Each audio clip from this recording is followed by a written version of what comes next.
Boa tarde, gente. Bom, vamos começar então aqui no Biopensante o nosso projeto.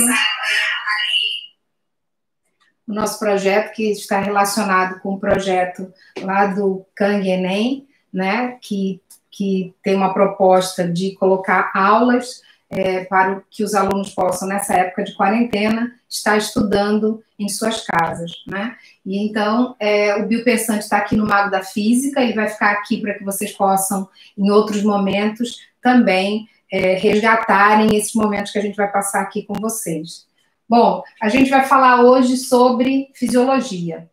A fisiologia é uma disciplina que ela pode causar extasidade de muita gente, ou seja, muita gente vai gostar muito da fisiologia, mas outros tantos também têm desespero em relação à fisiologia.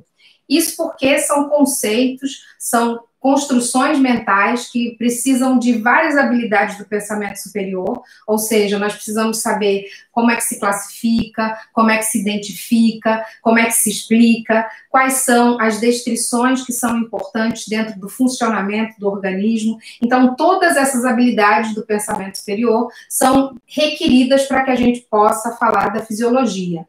E falando em fisiologia, a gente parte, então, para a etimologia da palavra. O que significa fisiologia? Então, fisiologia vem de physis, do grego, que é natureza, função, funcionamento, e logos, que é palavra ou estudo. Então, se é o estudo da natureza ou do funcionamento, ela vai falar, então, como é que os organismos funcionam, quais são os mecanismos que ocorrem nos organismos para que eles possam funcionar de maneira correta. E, então, a gente tem aí vários ramos da fisiologia. A gente tem a fisiologia virótica, a fisiologia bacteriana, a fisiologia vegetal, e a fisiologia humana é uma dessas subdivisões. E o que então, a fisiologia humana faz? Tenta explicar as características e os mecanismos específicos do corpo humano que fazem dele um ser vivo. Então, é isso que a gente vai começar a falar hoje. A gente não vai falar de toda a fisiologia, claro que não, porque é uma área imensa, cheia de complexidade, que a gente precisa conversar muita coisa, a gente precisa formar muitos conceitos, ou seja, muitas representações mentais para que a gente possa entendê-la. E esse é o nosso objetivo aqui no Biopensante, que a gente possa pegar os conceitos de biologia e a gente não simplesmente os definir e decorar. A gente precisa fazer as inter-relações entre eles para que a gente possa compreender como é que as coisas acontecem. Muito bem.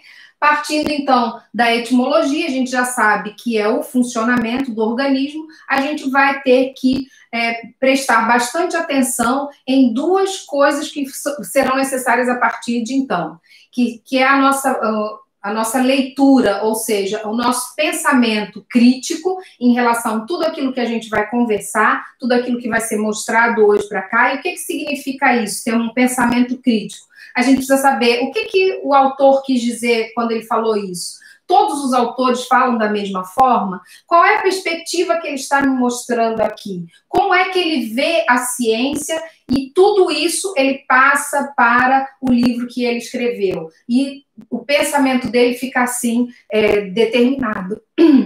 Desculpe. E também a gente precisa da habilidade para juntar todas as informações na tentativa de responder problemas que vão ser colocados. Então, essas duas habilidades são importantes, por quê? Porque a gente vai estudar como é que um organismo, o ser humano, no caso, se mantém vivo a partir do resultado de complexos sistemas de controle. São esses sistemas de controle que a gente vai falar um pouquinho sobre isso hoje. Por que a fome nos faz procurar alimento? Por que o medo nos faz buscar refúgio? Por que sensações de frio fazem com que a gente procure o calor? E por que outras forças fisiológicas nos levam a buscar não só o companheirismo, mas também a reprodução? Por que todas essas coisas acontecem? E isso é importante porque a gente vai falar de vários níveis de organização que estão relacionados na fisiologia. Então, a gente tem aqui os nossos níveis de organização, desde os átomos até os organismos, para a gente poder compreender um pouquinho mais sobre isso. Então, um conjunto de átomos vai formar moléculas, essas moléculas vão se organizar formando a célula, que é a nossa unidade morfofuncional, ou seja, a célula constrói o nosso organismo e ela também faz funcionar o nosso organismo. Então, é a partir dela que o nosso organismo é construído e funciona. Então, se uma célula entrar em disfunção, a gente pode provocar a disfunção de todo o nosso organismo. E aí a gente já está percebendo que a fisiologia vai estar relacionada desde desse nível, que é um nível molecular, até todo o organismo. Então, as células, um conjunto de células semelhantes que se organizam e têm uma função específica, vão formar os tecidos. Os tecidos, diversos tecidos, se organizam numa função em comum, vão dar os órgãos, vários órgãos se organizam numa determinada função, vão dar os sistemas, e todos os sistemas interrelacionados vão formar o que a gente chama de organismo. Então, a gente está vendo que a fisiologia ela vai perpassar por cada um desses níveis estruturais. Daí a importância da gente compreender como é que esses processos acontecem e por que eles acontecem, para que a gente possa entender o como e o porquê do funcionamento do nosso organismo. A gente vai falar um pouquinho mais sobre isso. É exatamente nesse processo e função. O que seria o processo e o que seria a função? Processo, mecanismos pelos quais são explicados os eventos. O processo é o como determinado evento acontece. Por que a gente precisa entender que isso é um processo? Porque esse como vai me descrever como é que as coisas acontecem. Por que eu posso entender determinado processo? Então, essa descrição desse mecanismo é chamada de processo, ou seja, ele é uma visão mecanicista da fisiologia. Em contrapartida, a gente tem a função. A função é a justificativa para a ocorrência de determinado evento. A função é o porquê que determinado evento acontece. Então, ela é uma visão teleológica. O que é isso? É o evento justificando um efeito final. Então, a gente tem um exemplo aqui. Por que as células vermelhas do sangue transportam oxigênio? Se a gente está perguntando por que as células vermelhas do sangue transportam oxigênio, a gente quer saber o resultado final. Por quê? Que a gente precisa transportar o oxigênio pelas nossas células vermelhas do sangue. Então, que resultado final a gente vai ter aí? Aí a gente vê que é uma visão teleológica. Agora, se eu quero que me descreva como é que ocorre esse mecanismo de transporte, a gente vai passar para a visão mecanicista. Como as células vermelhas do sangue transportam oxigênio? Vejam que é uma dimensão diferente. Mas, algumas vezes, a gente escorrega nisso aí.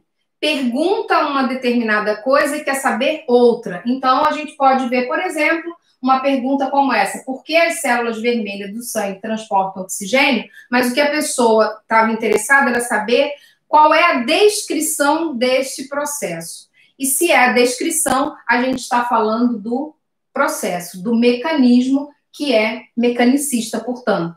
E se a gente quer saber qual é a função final, ou seja, qual é o efeito final, a gente vai estar falando, então, da perspectiva teleológica. Então, a gente precisa justificar a importância das células vermelhas transportarem o oxigênio. Então, é bem diferente um do outro. E a gente vai utilizar isso o tempo inteiro na fisiologia. Então, preste atenção no processo e na função. Muito bem. Se a gente está falando do processo da função, a gente vai dizer que a função de todos os sistemas estarem organizados é fazer com que a gente tenha um equilíbrio no nosso organismo. E que equilíbrio é esse? E como é que a gente chama esse equilíbrio? Então, a gente vai falar que o equilíbrio interno é chamado de homeostase. O que significa homeostase? Vamos lá de novo para a etimologia da palavra.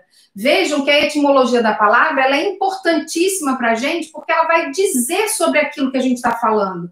Então, é muito interessante quando a gente tem a curiosidade de saber o que significa aquela palavra. É muito mais difícil a gente guardar essa palavra homeostase se a gente não souber o que ela significa e só decorar equilíbrio interno. É muito melhor a gente saber de onde vem essa palavra, por que se usa essa palavra. Então, vamos lá. Homeo significa similar. Vejam, eu não usei homo, é usado homeo. Por quê? Porque homo é igual, homeo é similar, então não é igual. E a condição não é um estado, porque geralmente em alguns autores colocam como estase. Eu costumo dizer que a homeostase ela vai fazer com que o nosso meio interno seja sempre diferente do meio externo. Por quê? Porque essa diferença permite as trocas que vão acontecer entre a célula e o nosso meio interno, entre o nosso meio interno e o meio externo. Então, a gente está falando muito em meio interno, meio externo, o interior da célula. O que é isso? Como é que isso acontece? A gente vai já falar sobre isso. Vamos só entender, então, aqui sobre esse processo de homeostase. Então, vamos lá para a definição. E aqui uma coisa que é bem interessante da gente falar. Vejam, eu não coloquei conceito. Por quê? Porque conceito é uma representação mental. Então, você pode ter uma representação mental do que é homeostase, e aí você pode usar até a etimologia da palavra para que você possa formar essa representação mental do que é a homeostase, mas isso não significa dizer que você sabe definir o que é a homeostase. E qual a diferença entre esse conceito e essa definição? O conceito é algo próprio seu. Por isso que a gente pode até usar algumas analogias para a gente pensar em conceitos, para a gente formar uma imagem mental do que seja aquele conceito. Então, é seu. Agora, não vai deixar com que a gente não precise saber do que é a definição. Por quê? Porque a definição é algo que é feito pela sociedade científica. Então, é preciso que eu tenha uma imagem mental daquele conceito, mas é preciso também que eu saiba definir esse conceito, para que eu possa utilizar essa definição numa resposta. Então, muitas vezes a gente utiliza na nossa definição uma perspectiva nossa, que é conceitual, que é meu, que é da pessoa. Por isso que a gente diz assim, essa resposta, ela não é objetiva, ela é subjetiva. Por quê? Porque a gente está falando do sujeito, de mim. É isso que eu penso. Mas quando a gente vai responder algo que está relacionado a uma determinada matéria, a um determinado tema, a gente não pode dizer só aquilo que a gente pensa. Por quê? Porque se eu estou respondendo, eu tenho que ter argumentos que sejam fortes. E a minha subjetividade não é um argumento muito forte. Então, a gente costuma usar argumentos de autoridades. A gente tem que compreender como é que as coisas acontecem para que eu possa fazer as interligações. Então, vamos voltar aqui. A definição de homeostase. Processo de autorregulação por meio do qual a manter sua estabilidade para se ajustarem às condições ótimas de sobrevivência. Acabamos de ver que todos os sistemas eles vão funcionar para manter essa homeostase. Por quê? É daí que vem as condições ótimas de sobrevivência. E como é que essa regulação acontece? O que ela envolve? Ela envolve volume e pressões internos, ela envolve concentrações iônicas, concentrações de gases, pH, temperatura, os nutrientes, a quantidade de nutrientes, de metabólitos. O que tem que acontecer é que o nosso meio interno ele tem que se manter mais ou menos constante. E quando a gente diz mais ou menos constante, a gente está querendo dizer que essa constância ela é entre uns limites, que são os limites ótimos para a nossa sobrevivência, mas que ela não é estática. Porque se for estática, significa dizer que não estão ocorrendo trocas entre os meios. E isso é extremamente importante. Vamos dar uma olhada aqui, então, nesse organismo aqui em homeostase, ou seja, em equilíbrio. Eu tenho várias coisas acontecendo externamente no meu corpo, e tenho também coisas acontecendo internamente. Aí vamos lá voltar para uma coisa que eu falei anteriormente para vocês. O que é esse nosso meio interno?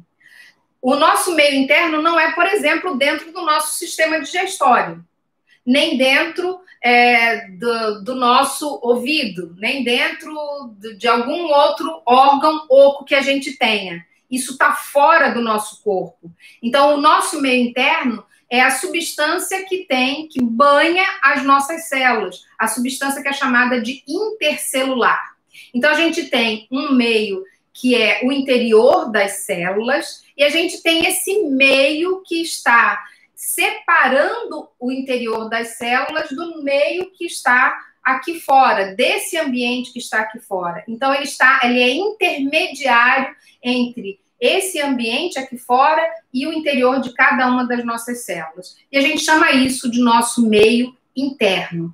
É aí que vão ocorrer as trocas, é aí que vai ocorrer toda essa manutenção, essa tentativa de regulação para a manutenção do nosso equilíbrio, esse equilíbrio dinâmico que a gente vem falando. Então, agora que a gente sabe o que é o nosso meio interno, que é essa substância intercelular, que vai banhar todas as nossas células e por onde vai acontecer todas essas trocas entre o meio externo, ou seja, o ambiente e o interior das nossas células, a gente vai voltar para cá. Então, a gente falou dessas mudanças que podem acontecer aqui fora do nosso, ou seja, no ambiente externo do nosso corpo, e o que vai acontecer nessa região de troca, que é o nosso meio interno. Essas mudanças que podem acontecer ou aqui, vai resultar numa perda da homeostase. Essa perda de homeostase, ela pode ter dois caminhos aí, depois disso. Vai dar um desencadeamento de respostas de compensação.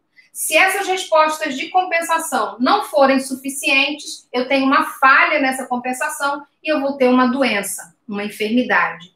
Ou eu posso ter sucesso nessa compensação e eu mantenho a minha saúde. Então, a manutenção da saúde depende desse equilíbrio que a gente busca o tempo inteiro. Então, deu para perceber aqui que a gente tem duas maneiras de ficar doente. Ou a gente tem alguma coisa externa que vai provocar isso, ou um desequilíbrio, uma disfunção interna, que vai provocar essa mudança, essa perda da homeostase, e a gente vai procurar, então, vai desencadear respostas que vão tentar compensar esse desequilíbrio. Se a gente consegue, a gente tem a saúde. Se a gente falha, a gente vai ter uma enfermidade, né? Muito bem. Então, aqui só para a gente voltar a falar um pouquinho sobre a homeostase, dar uma visão geral. Então, eu tenho aqui o ambiente, como eu falei para vocês, a entrada. Aqui seria esse nosso meio interno, que vai fazer a intermediação do ambiente com o interior das nossas células. E nesse fluido, que é chamado fluido extracelular ou intercelular, entre uma célula e outra, a gente vai estar aí relacionando todas essas dimensões, a temperatura, a composição iônica, a osmolaridade, o pH, a quantidade de oxigênio, de glicose, de lipídios, de aminoácido, todas essas trocas vão acontecer aqui. E a gente tem alguns mecanismos de retroalimentação, que são provocados por esses sistemas reguladores. Então, a gente tem valores de referência, vou dar um exemplo aqui para vocês que é bem fácil, que é a temperatura de 37 graus. Então, começou a temperatura passou daí, a gente tem algum problema acontecendo no nosso organismo. Então, a gente vai ter que buscar algum mecanismo de compensação para que a gente mantenha o nosso equilíbrio interno e para que a gente possa, então, manter a nossa saúde. Se alguma desses sistemas reguladores não conseguir fazer esse processo de manutenção desse equilíbrio, a gente fica doente. E aí, só para a gente ter uma ideia aí de como pode ocorrer a distribuição dos fluidos no organismo. Então, dá para a gente ver aqui como realmente a fisiologia, ela é integradora. Ela não acontece só em um sistema ou em outro sistema. Pelo menos 2 sistemas vão estar envolvidos em cada uma das coisas que acontecem no nosso organismo. Então, vamos lá. Como é que eu vou fazer com que todos esses fluidos sejam distribuídos no meu organismo? Primeiro, eu preciso adquirir esse fluido, que é a água. Então, por meio de suco, da alimentação, de frutas, verduras, o que quer que seja, eu vou, então, adquirir esse fluido, essa água. E ela vai, então, passar pelo meu corpo por 2 sistemas. Alguns autores englobam num único sistema, outros autores falam de 2 sistemas, que seria o sistema cardiovascular e o sistema linfático. Então, esses sistemas vão fazer essa distribuição. E a gente tem aqui, mais próximo, a distribuição tecidual periférica, ou seja, por difusão, a gente tem a passagem de água, tanto do nosso sangue para o líquido intersticial, ou seja, para a substância extracelular, e depois também vai fazer a troca com o interior da célula. Então, isso tudo acontece, eu preciso do sistema digestório, eu preciso do sistema circulatório, e eu preciso que essas substâncias cheguem até as células para que a gente possa ter essa troca e manter, então, a homeostase do organismo. Muito bem.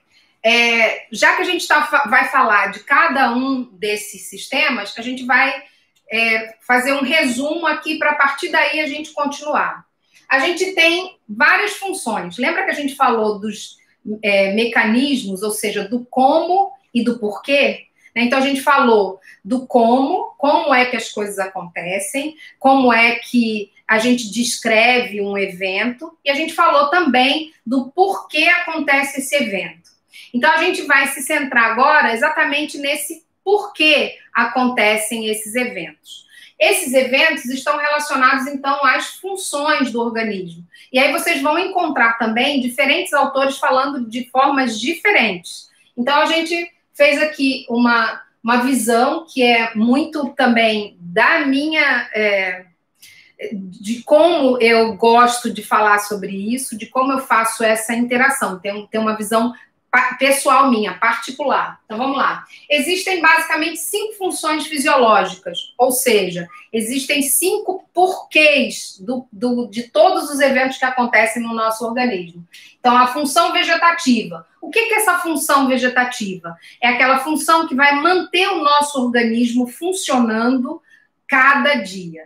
É aquela função que vai permitir a homeostase do meu organismo a cada um dos dias. Então, quais são essas funções? Digestão, respiração, circulação e também o sistema urinário. Então, todos os dias eu preciso obter alimentos, obter nutrientes, eu preciso obter oxigênio e jogar fora o gás carbônico, eu preciso fazer circular todas as substâncias dentro do meu organismo e eu preciso jogar fora o lixo do metabolismo. Então, tudo isso tem que acontecer de maneira correta, ou pelo menos a mais correta possível, para que eu possa manter a minha saúde. E isso a gente chama de função vegetativa, aquela que mantém o nosso organismo funcionando bem todos os dias.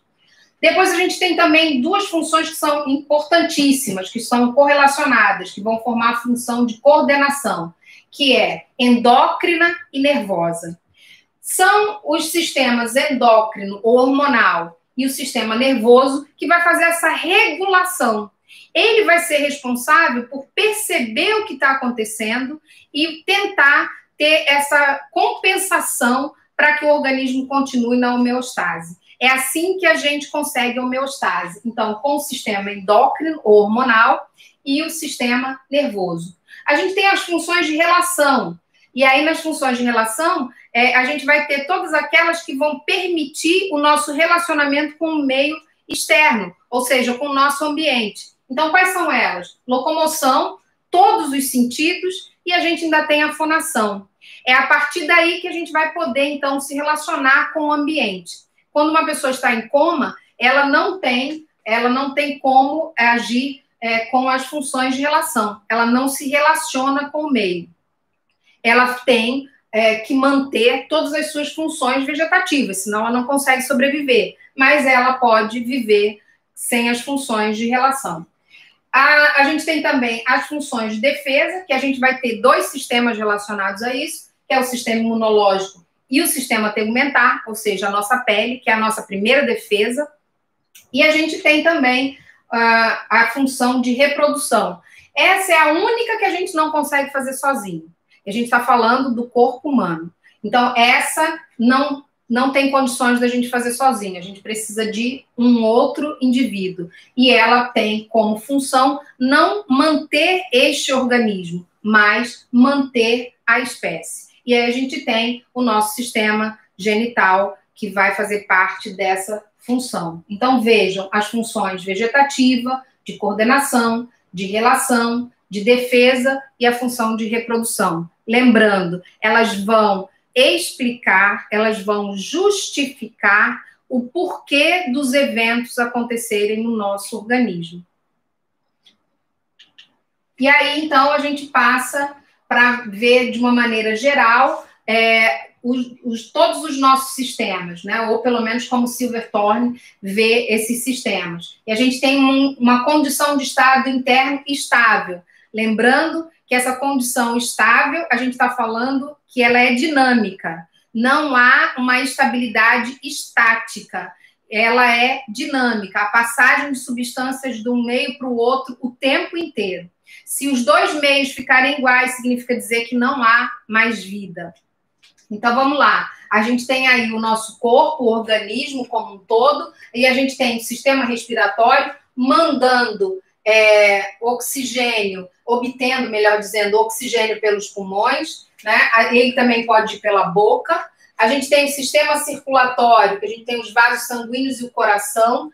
Isso vai estar relacionado a mandar todos os nutrientes e os gases de um lugar para o outro. Então, eu costumo dizer que o nosso sangue, o nosso sistema circulatório é uma rede de estradas. É eles que vão enviar as coisas para o nosso corpo, né? Então, os vasos são as estradas e o sangue é o veículo. E dentro desse veículo circulam várias coisas que a gente precisa para manter esse equilíbrio no nosso corpo. A gente tem o sistema digestório, que é importantíssimo, porque a gente precisa dos nutrientes para que a gente possa ter energia, a gente precisa dos nutrientes e precisa do oxigênio para a gente poder ter a respiração celular, para que pela respiração celular a gente possa ter energia para executar as nossas funções. Vejam, é uma função. Eu preciso do oxigênio, porque o oxigênio vai para a célula e vai participar do processo de respiração celular, juntamente com a glicose, e vai liberar energia para que eu possa executar as outras funções do organismo. Então, vejam esse processo de função que é teleológica, ou seja, o que vai acontecer no final? Por que esse evento acontece? Qual é o final disso? Qual é o resultado disso? A gente tem o sistema imunitário, que esse sistema imunitário ele vai estar relacionado à nossa defesa, ou seja, à nossa imunidade. A gente vai ter aí todo o sistema linfático participando disso e os órgãos e células linfóides, né? Temos o sistema nervoso, que juntamente com o sistema endócrino vai fazer a regulação de todas essas outras funções. Eles é que vão tentar manter esse equilíbrio. O sistema genital, que vai estar relacionado ao sistema endócrino, nessa relação de coordenação, para manter a nossa espécie. O sistema urinário, que vai estar relacionado a jogar todo o lixo do nosso metabolismo, lembrando que é metabolismo. Se vocês não lembram, vamos pensar um pouquinho agora. Então, metabolismo são todas as atividades que ocorrem na nossa célula, são todos aqueles mecanismos que ocorrem para que, ou os eventos, a gente pode falar assim, para que a gente possa obter alguma outra coisa. E a gente pode dividir o metabolismo em anabolismo e catabolismo. Anabolismo, a construção de substâncias, e catabolismo, a degradação de substâncias. Então, o anabolismo e o catabolismo vão formar substâncias que são chamadas de lixo, lixo celular. E esse lixo celular vai ser, então, lançado para fora do nosso organismo pelo nosso sistema urinário. A gente vai falar sobre isso também em outra aula. O sistema tegumentar, que está relacionado junto com o sistema imunitário, a nossa defesa. A pele é a nossa primeira defesa, né? E ela também vai estar relacionada à liberação de algumas substâncias também, que podem ser tóxicas também. Vai estar relacionada também à manutenção da nossa temperatura. A gente vai falar sobre essas coisas também hoje ainda. E, por último, a gente tem o sistema músculo-esquelético. Alguns autores separam o sistema muscular e sistema esquelético, desculpa, é isso mesmo, sistema muscular e sistema esquelético, e outros juntam, como fez a Silverthorne, chamando de sistema músculo-esquelético. E aí, a gente vai começar, então, a falar de cada um desses sistemas, um pouquinho para a gente poder entender e fazer a relação entre um e outro. Antes da gente começar, eu vou buscar uma coisa que eu acabei de falar há pouquinho tempo atrás para vocês, né? Ou seja, qual é a relação que a gente pode ter entre o sistema respiratório e o sistema digestório? E aí a gente vai pensar, essa pergunta é mecanicista ou teleológica? Eu quero saber como acontece essa relação, ou eu quero saber por que acontece essa relação? Pela minha pergunta, se eu perguntei como é que eles interagem, como é que acontece, eu estou perguntando a teleológica, ou seja, qual é a função que se relaciona as atividades de um com a atividade do outro. Então, eu acabei de falar com vocês agora que a gente tem os nutrientes, esses nutrientes vão ser levados para as células, vamos botar especificamente a glicose, para ela ser degradada na presença do oxigênio. Só há degradação da glicose na presença do oxigênio. Então, eu preciso, para poder obter energia, tanto de oxigênio quanto de glicose. E como é que a glicose ela é absorvida? Como é que acontece esse ganho de glicose? A partir do nosso sistema digestório. E o oxigênio a partir do nosso sistema respiratório. Então, vamos lá. Vamos ver o que diz aí do nosso sistema digestório.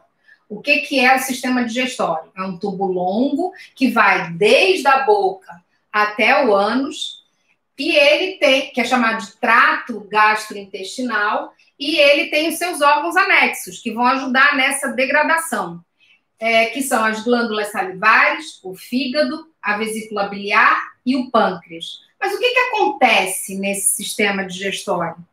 Né? O que acontece no sistema digestório são mecanismos físicos e mecanismos químicos. Para que acontecem esses mecanismos físicos e esses mecanismos químicos? Então, a gente vai chegar na função do sistema digestório. Qual é a função? Degradar alimento. Na verdade, a gente pode dizer que é assim, transformar o alimento em nutriente. Eu brinco com os meus alunos e falo assim, olha, é um joguinho de Lego. Por quê? Eu como uma casa formada de Lego, de pecinhas de Lego, e eu preciso mandar isso para a minha célula. Porque se eu estou comendo essa casa, é porque a minha célula precisa desses componentes. Porém, a casa é grande demais para chegar à minha célula. Então, o que eu faço? Durante esse trajeto no tubo digestório, eu vou tirando essas pecinhas. Eu vou degradando, então, tudo isso. Essas pecinhas pequenas agora podem passar para a minha corrente sanguínea e eu posso levar, então, até os meus tecidos, até as minhas células, onde elas são necessárias. A célula absorve essas pecinhas. Mas só que eu não preciso de uma casa. Eu estou precisando de um carro. Mas eu pego essas pecinhas do Lego e monto o meu carro, ou qualquer outra coisa. Desculpa aí a analogia entre casa e carro, foi a coisa que eu pensei aqui agora. Mas o fato é que o alimento ele é formado por nutrientes, ele vai ser degradado nessas peças menores, nessas moléculas menores, para que possa passar para a corrente sanguínea e esse sangue possa levar, então, essas substâncias para as nossas células. Nem todas as substâncias vão passar pela corrente sanguínea. Algumas substâncias, como os lipídios, vão para o nosso sistema linfático. A gente vai falar sobre isso um pouquinho depois. Então, muito bem. Então, a função é degradar o alimento ou transformar o alimento em nutriente e depois absorver esse nutriente, que vai ser utilizado pelas células. Além disso, ele também vai fazer uma outra coisa. Ele vai eliminar os resíduos sólidos. Aí vamos pensar de novo. Vamos parar aqui e vamos pensar que é isso que o biopensante faz. Pensa. Então, vamos lá. Esses resíduos sólidos são o quê? Eles são o lixo que é produzido pelo nosso organismo. Aí a gente precisa pensar. O trato digestório está dentro do meu corpo ou ele é um local fora do meu corpo? Aí volta ao que a gente tinha pensado antes. O meu meio interno é aí dentro? Não. A gente já sabe que não é. Isso não está perto de nenhuma daquelas células que a gente falou que estão sendo banhadas pelo nosso líquido intercelular. Então, olha só. Isso que a gente vai jogar fora, esses resíduos que a gente vai jogar fora, não são resto de metabolismo celular. A gente costuma dizer que esses restos, eles são o pacote que embrulhou os nossos nutrientes, aquilo que a gente não vai usar. Tem uma pergunta aqui para mim que a Amanda está querendo que eu veja. Murilo perguntou: retira e absorve os nutrientes dos alimentos e elimina o resto. Então é isso? Não sei se eu entendi a sua pergunta, Murilo, mas ele degrada, ou seja, transforma alimento em nutriente, ele absorve esse nutriente, né? Porque o nosso sistema digestório, lá no intestino, principalmente, depois que a gente fizer a última degradação, a gente só vai absorver. Lá no intestino grosso, a gente vai absorver água e sais minerais e vai ficando esse resto, que é o que a gente está falando aqui, que são os resíduos sólidos. Então, ele não é resto do metabolismo celular. Por isso, a gente não pode chamar esses resíduos sólidos de excreção. As fezes não são excretas. As fezes são excrementos. Elas não podem ser confundidas como o resto, ou seja, o lixo do metabolismo celular. Isso é para ficar bem claro para a gente. Quem vai jogar esses excretas é o nosso sistema urinário. Então, a gente não vai chamar as fezes nunca de excreta. Elas são excrementos. Elas são aquilo que a gente não utilizou, ou seja, a embalagem que trazia os nossos nutrientes. Aquilo que a gente não consegue utilizar, que a gente não consegue degradar, e um bom exemplo disso são aqueles carboidratos complexos que a gente vai chamar de fibra. Então, as fibras a gente não consegue degradar, nenhum animal consegue degradar essas fibras, a gente só tem organismos unicelulares que conseguem fazer isso. Então, eles conseguem degradar, e aí eles vão utilizar isso aí. A gente não. A gente vai deixando no nosso trato digestório e eles vão restar. Elas têm uma utilidade muito boa para a gente, que elas vão aumentar o bolo fecal. Elas vão fazer com que a água permaneça nesse bolo fecal, que então as fezes não fiquem ressecadas, e aí vai ficar muito mais fácil de defecar. Mas elas não são, a gente não pode esquecer isso, que as fezes não são resto do nosso metabolismo celular. E aí vamos passar, então, para o sistema respiratório. O que é o sistema respiratório? Então, formado pelos pulmões e as vias aéreas. A gente tem as vias aéreas associadas aos pulmões, né? Então, a gente tem fossas nasais, faringe, laringe, traqueia.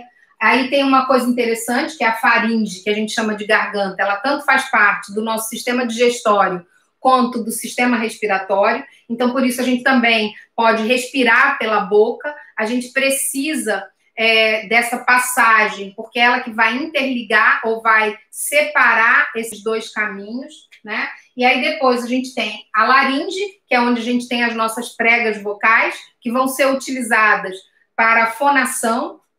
E a gente tem também os brônquios, que já são a bifurcação da traqueia, e a bifurcação dos brônquios cada vez mais a gente vai chamar de bronquíolos. Ao final de cada bronquíolo, a gente tem os alvéolos pulmonares, que é onde ocorre a troca do gás carbônico, que chegou aos alvéolos pulmonares pelo nosso sangue, com o oxigênio que está vindo de fora do nosso ambiente, né? Do nosso ambiente externo. Qual é a função? Ou seja, por que que eu preciso deste sistema?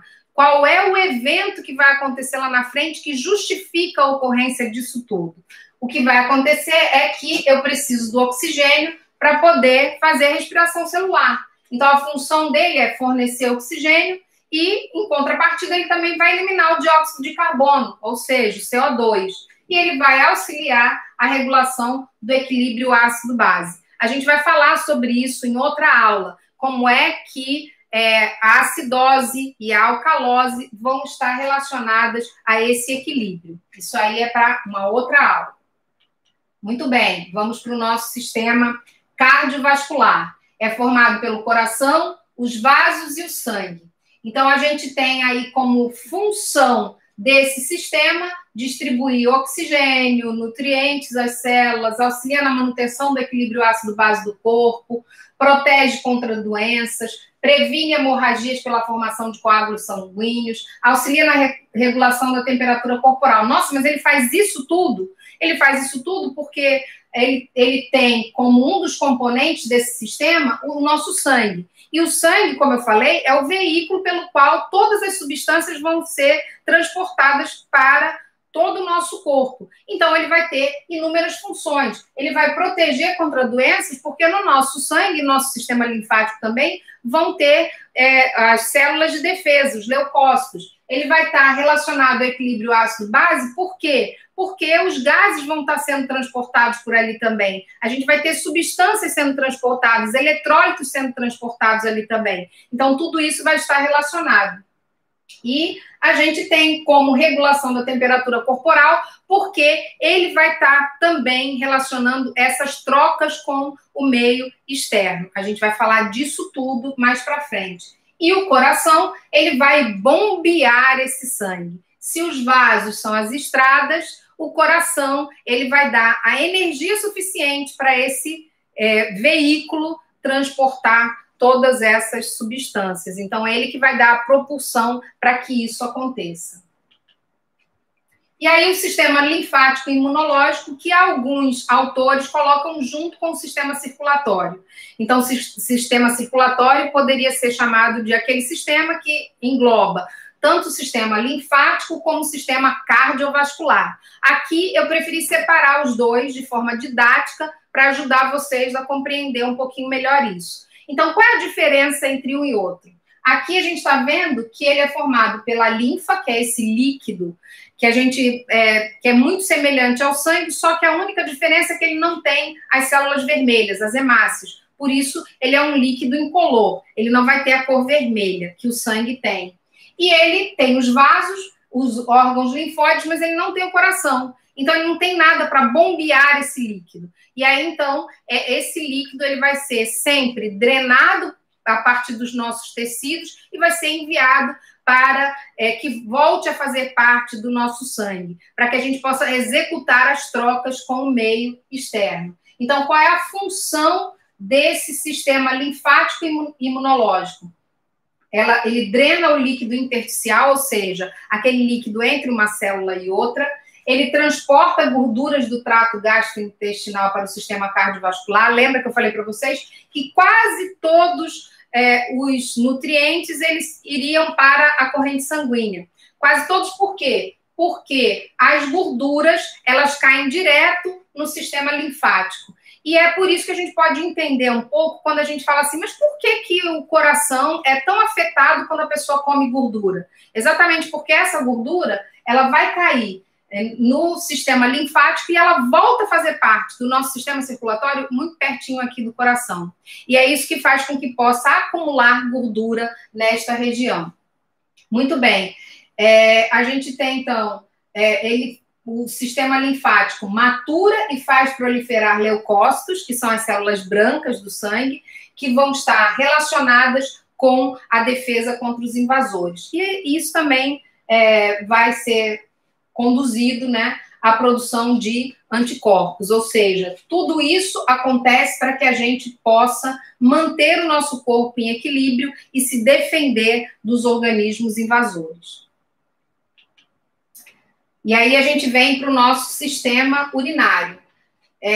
Só para a gente lembrar, a gente até agora falou, com exceção aqui que a gente falou do sistema imunológico, mas todos esses sistemas que a gente vem falando, digestório, respiratório, circulatório, todos eles estão relacionados à função vegetativa, aquela função que vai estar relacionada à manutenção do organismo a cada um dos dias. E agora a gente chega na última função vegetativa, que é do sistema urinário, que está relacionada à excreção. Voltando ao que a gente tinha falado anteriormente, aqui a gente vai falar a diferença entre excreção e secreção. A gente falou anteriormente, quando a gente estava falando do sistema digestório, a gente falou na diferença entre excreção e excremento. Aqui a gente vai juntar mais uma coisa aí, que a gente vai falar agora a diferença entre excreção e secreção. O que acontece aqui, de uma maneira geral, porque se a gente for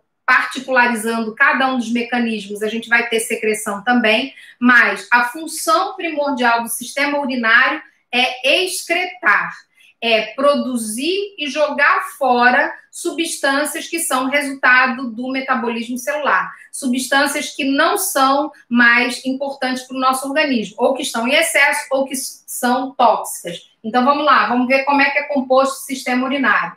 Composto pelos rins, ureteres, bexiga urinária e uretra. Qual é a função? Regula o volume e a composição química do sangue. O sangue vai ficar o tempo todo sendo filtrado pelos rins para que ele possa permanecer com a mesma quantidade de substâncias. A mesma quantidade, a mesma qualidade. Então, à medida que isso vai mudando, a gente precisa, então, daquelas regulações para que se mantenha esse equilíbrio. Então, vai manter o volume e a composição química do sangue, vai eliminar resíduos, vai regular o equilíbrio e o volume de fluidos e de eletrólitos e auxilia na manutenção do equilíbrio ácido e base do corpo. Eu falei para vocês o que é excreção, que é produzir e eliminar substâncias que têm como resultado do metabolismo celular, ou seja, o lixo da célula, e eu vou falar agora para vocês o que é a secreção. A secreção está relacionada com a produção e liberação de substâncias que são importantes para o funcionamento do nosso organismo. E essas substâncias estão relacionadas ao sistema endócrino. Por que é chamado de sistema endócrino? Porque a gente tem 3 tipos básicos de glândulas. E o que são glândulas? Glândulas são células ou órgãos que produzem e liberam substâncias úteis para o nosso corpo. Então, secreções. Então, as glândulas produzem secreções. E qual a diferença entre um tipo de glândula e outro? A gente vai escolher um dos tipos para a gente poder entender o que é secreção externa e o que é secreção interna. Então, as glândulas que possuem um canal que leva essa secreção que ela produz para um local determinado no organismo, elas são chamadas de glândulas exócrinas. Então, vou dar um exemplo de glândulas exócrinas. As glândulas salivares. Então, se a gente for procurar saliva no nosso corpo, o único local que a gente vai encontrar a saliva é na boca. Porque toda a produção de saliva é mandada por um canal, por um tubo para a boca. Então, por isso, ela é chamada de glândula externa, de secreção externa. Então, ela é chamada de glândula exócrina. Crinos significa liberação de substância. Então, exócrina libera substância para fora. A gente pode dizer para fora do corpo, porque a gente já sabe que a boca não está dentro do nosso corpo, ou para um local determinado, se ficar melhor da gente entender, para a gente conceituar o que é isso. E as glândulas endócrinas são aquelas glândulas que elas produzem e liberam substâncias, mas elas não têm um canal para liberar essa substância, ela libera direto na corrente sanguínea.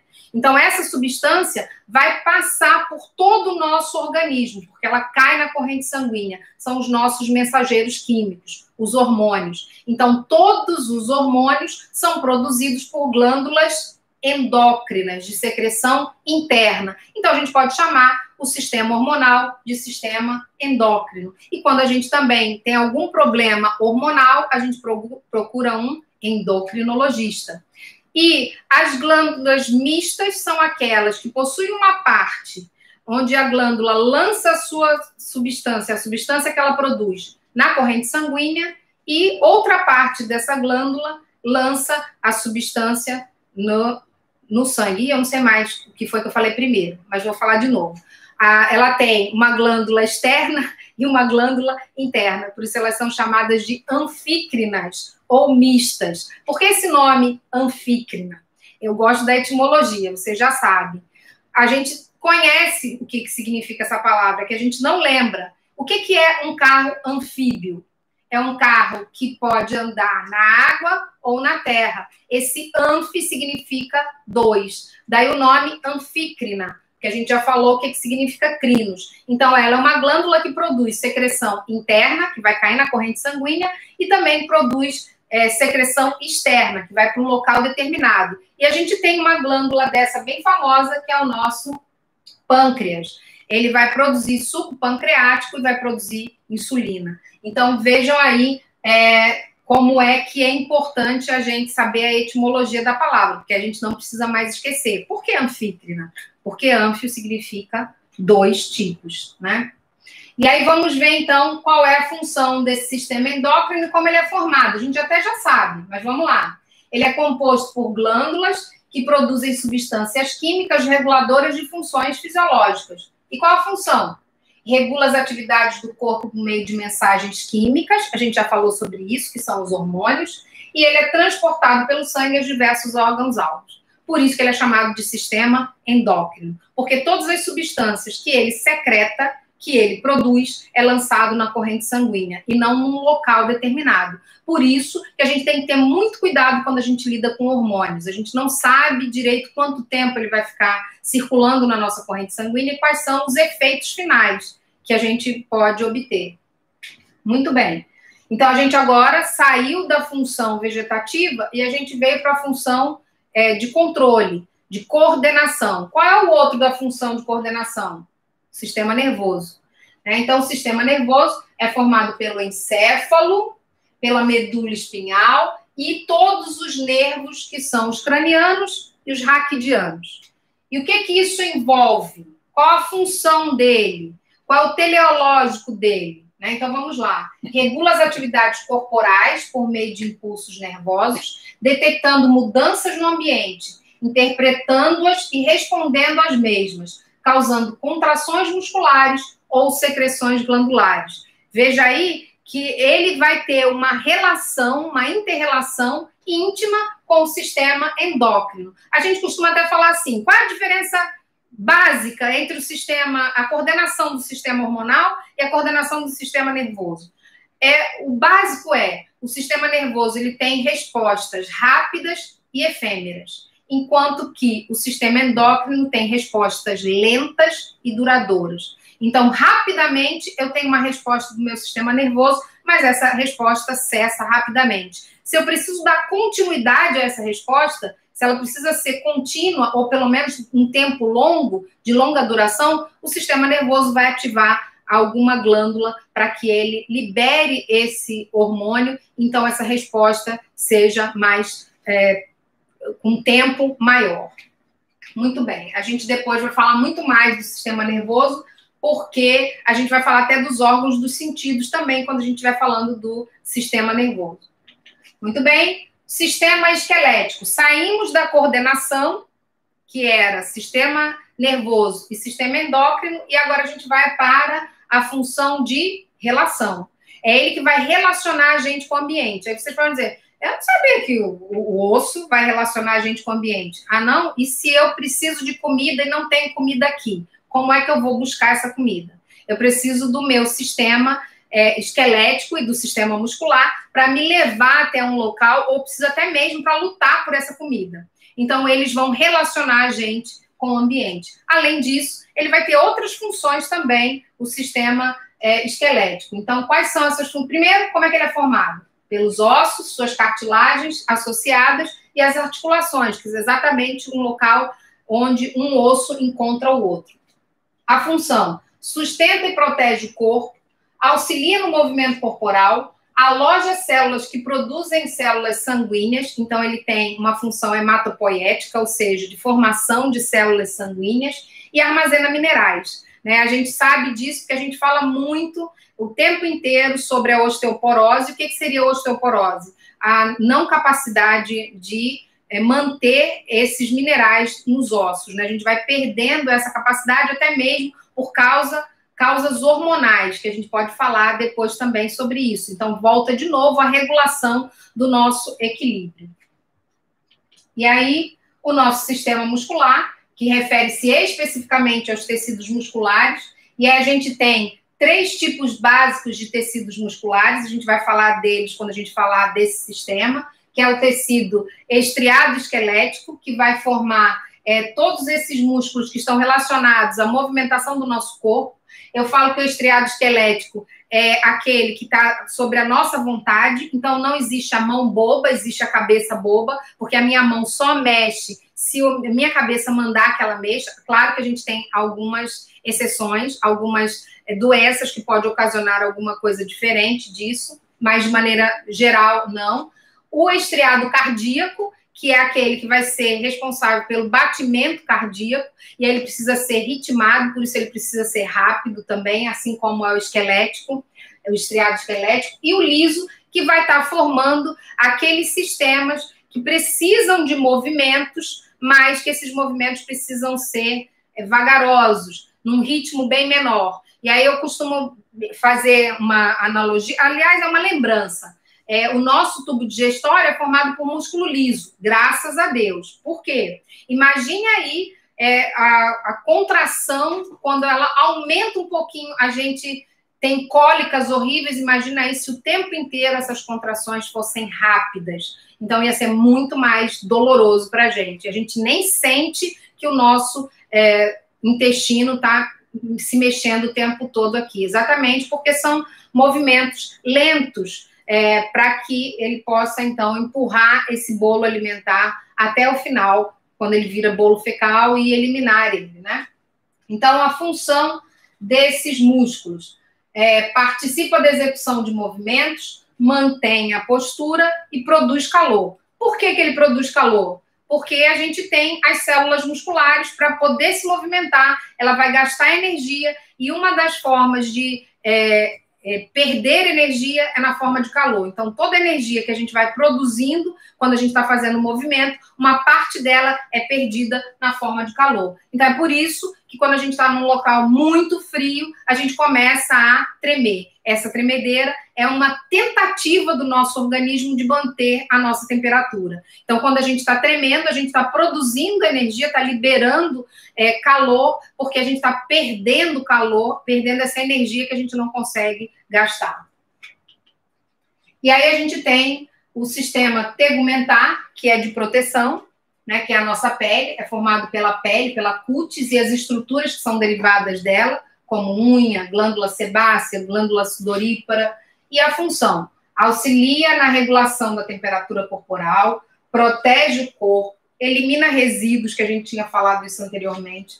Ela também vai auxiliar na produção de vitamina D, que vai estar relacionada também à regulação de algumas atividades no nosso corpo. Recebe certos estímulos, tais como temperatura, pressão e dor. E aí, o sistema sensorial.